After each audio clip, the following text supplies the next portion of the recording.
La réponse est simple, c'est parce que la congrégation du culte divin à Rome, qui est en quelque sorte le ministère de la culture et du culte plutôt de la liturgie au Vatican, l'a demandé dans la perspective de corriger la traduction actuelle pour l'amener à une plus grande fidélité au texte original qui est le texte latin du missel romain.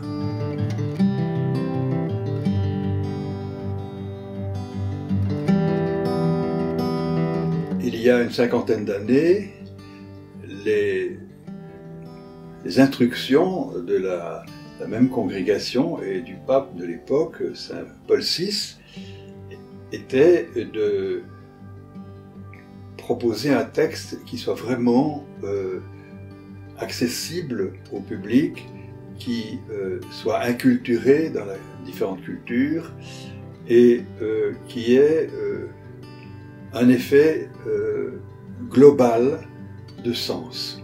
Et c'est ce qu'on appelle une équivalence dynamique. Alors, par la suite, on a estimé qu'il était opportun de ne pas en rester à cette équivalence dynamique, mais de s'approcher davantage formellement du texte original. Donc c'est plutôt une équivalence formelle aussi. Ça ne veut pas dire que ça contredit la perspective pastorale, le souci d'adaptation, etc. Mais on essaye de concilier donc cette exigence formelle avec l'ensemble des principes de la réforme liturgique. Elle apporte par exemple une proximité plus grande de la traduction française par rapport aux traductions faites dans d'autres langues qui, elles aussi, sont invitées à pratiquer l'équivalence formelle et donc on peut passer d'une langue à l'autre. Si on trouve des expressions trop typiquement datées ou bien situées culturellement dans une langue, ça marche pas. Et ici, on peut dire qu'en français, on aura vraiment une traduction du missel romain et non pas une adaptation.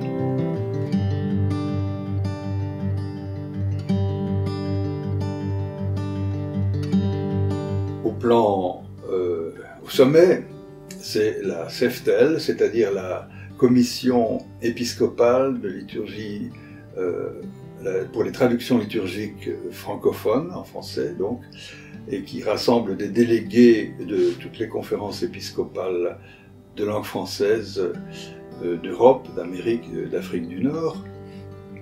Et c'est elle qui fait appel à des personnes qui vont s'en occuper. Et en l'occurrence, ça a été moi, par un concours de circonstances tout à fait inattendu. Il y a quelques années, je ne me serais jamais attendu à avoir une telle charge.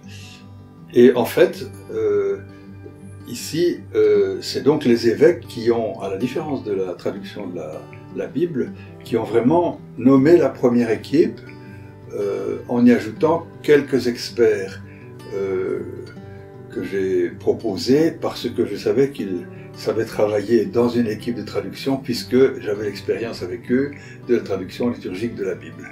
Alors cette commission du missel romain, comme Miro, donc était composée au début de 6 ou 7 membres et de différents pays, et puis surtout non seulement des liturges et des latinistes, mais aussi, comme pour la Bible d'ailleurs, de littéraires de langue française.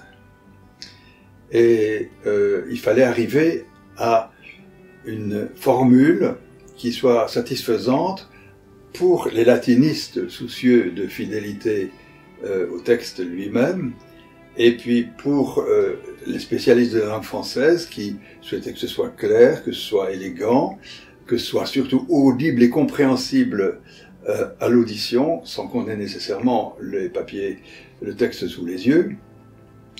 Alors, moi, j'étais entre les deux camps, et c'était un petit orchestre, si vous voulez, un sextuor, et je devais faire de la bonne musique. Et donc on n'a pas travaillé majorité contre minorité, on a travaillé à l'unanimité. Il fallait, tant qu'on n'arrivait pas à l'unanimité, on retravaillait, on proposait des formules, et alors voilà, si ça, on ne trouvait pas la formule, car c'est pas toujours évident de trouver une formule qui satisfasse à toutes ces exigences, on reportait l'examen d'une oraison, par exemple, à la fois suivante, et l'eau ayant coulé sous les ponts, souvent on se mettait d'accord beaucoup plus facilement.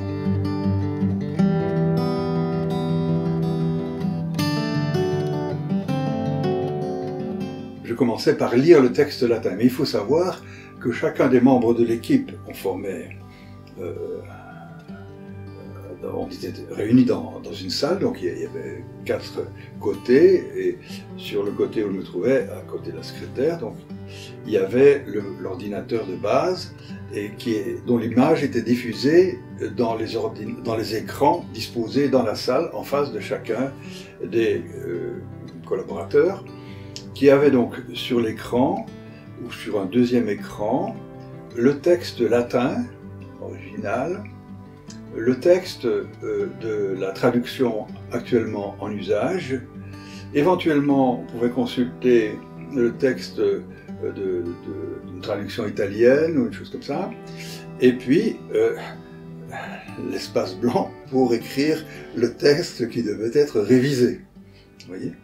Et donc, tout le monde avait le texte sous les yeux, mais en même temps, je commençais par lire, déclamer le texte latin,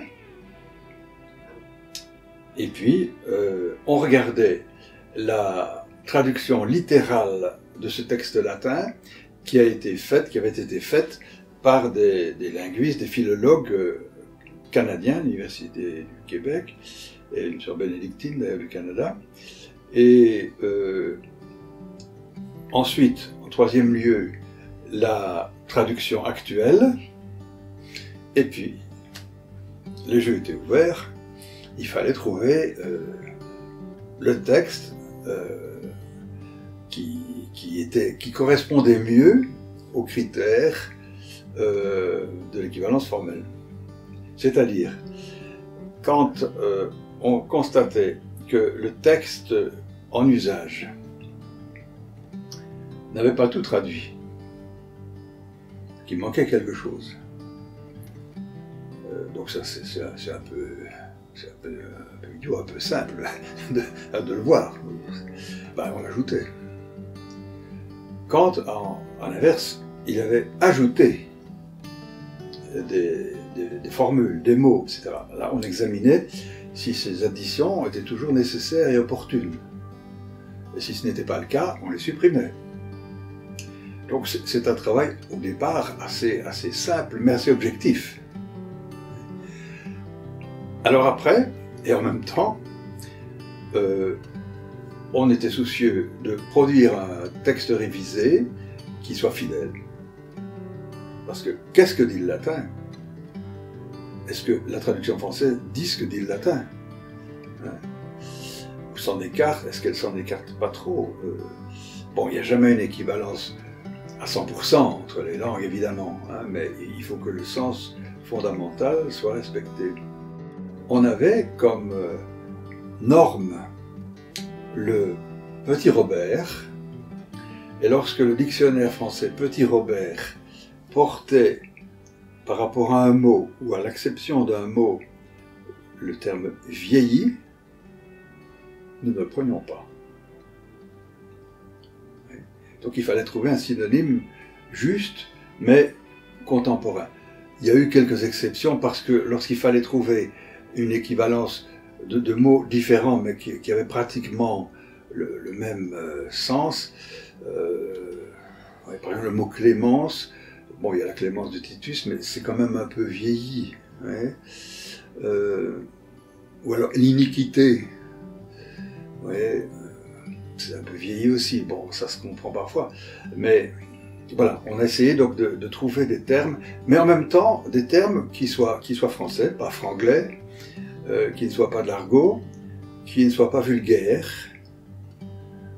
qui ne soit pas à double sens, parce qu'il y a des mots très distingués, mais qui ont un double sens, parfois sexuel, et qu'il faut éviter. Vous voyez, pénétrer par exemple. Même si dans le missel romain ancien, le mot revient à plusieurs reprises. Mais à ce moment-là, il y a 50 ans, ça n'avait pas la même connotation. Et donc, voilà, c'était un travail qu'il fallait non seulement articuler au plan du vocabulaire, mais encore plus difficile, au plan du rythme. Parce qu'il fallait qu'on comprenne à l'audition que l'antécédent du pronom « il », c'était telle personne et pas telle autre, qu'il fallait que les phrases coulent sans trop de qui, de que, de puisque, et de parce que, et de quoique, et que le résultat donne une sonorité acceptable, élégante, pas trop de S à la suite, pas trop de que à la suite, pas trop de en à la suite, et donc là les littéraires nous aidaient beaucoup. Et finalement, le texte devait être chanté. Et on le chantait au cours du travail, surtout lorsqu'on s'était mis d'accord presque totalement, par exemple, sur le texte, eh bien, je le chantais, et puis, ah, qu'est-ce que ça donne? Voilà. C'était un travail très intéressant, avec des gens très sympathiques et très compétents. Pour moi, c'était vraiment agréable. C'était fatigant, mais on faisait ça 7 heures par jour quand même. Hein. Ouais, mais voilà, c'était... On commençait par invoquer l'Esprit Saint, parce que ce n'est pas un travail d'auteur. C'est un travail d'église, donc il faut se mettre sous la mouvance de l'Esprit Saint, pas avoir l'extase, bien entendu, mais ce n'est pas notre texte personnel, c'est un texte qui n'est pas inspiré comme l'est le texte de la Bible, mais enfin qui est un texte d'église sur laquelle l'Église a prié ou va prier, et donc ce n'est pas à un auteur particulier de dire « Tiens, moi, j'aime ça ». Non. Que dit le texte? Oui. Donc il y a une espèce de soumission, d'humilité, finalement, dans la recherche que les grands spécialistes, un membre de l'Académie des inscriptions et belles-lettres, acceptaient parfaitement.